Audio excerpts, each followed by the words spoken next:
Well,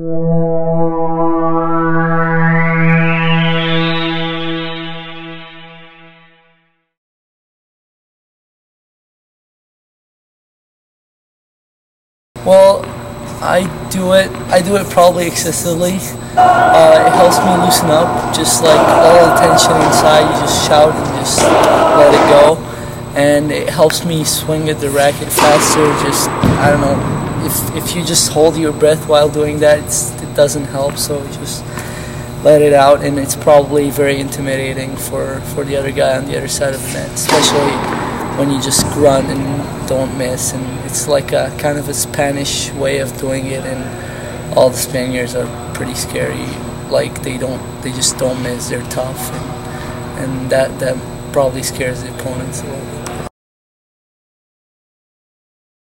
You know what? Some players find it distracting. So anytime you can get under your opponent's skin, I think some players are feisty and in-your-face type players, and some of them, if they have loud, obnoxious grunts and that unsettles their opponent, I think perhaps some players do that just for the competitive advantage, but I think most of them are just individually, some people prefer to grunt, some don't.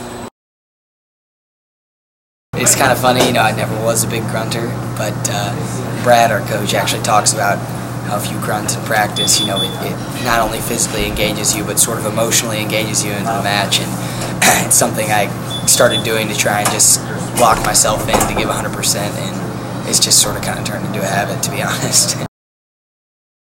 Oh yeah, I think, you watch the pros, you see Maria Sharapova, that's annoying as hell. When you play inside, too, in Atkins Tennis Center, the echoes go from court to court, so really it can get pretty loud.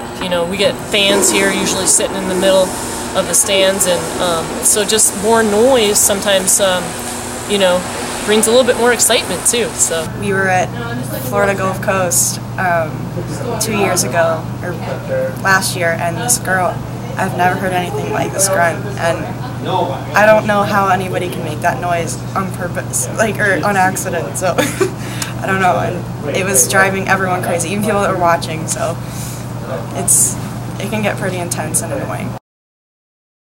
Brad came back last fall of my freshman year from National Indoors, which is the top 32 players in the country, and told us that a stat that he took himself, that 30 out of the 32 players there grunted. And that's not to say that all good players grunt by any means, but it's just kind of interesting to see how the people that are most engaged into what they're doing are grunting. And maybe forcing it isn't the right way to go about it, but it's kind of, like I said, now it's just a habit for me.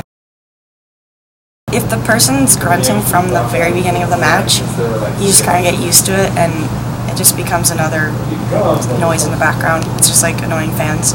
So, yeah, I would say that if it's a really intense match and you're really focused, also, you just kind of forget about it.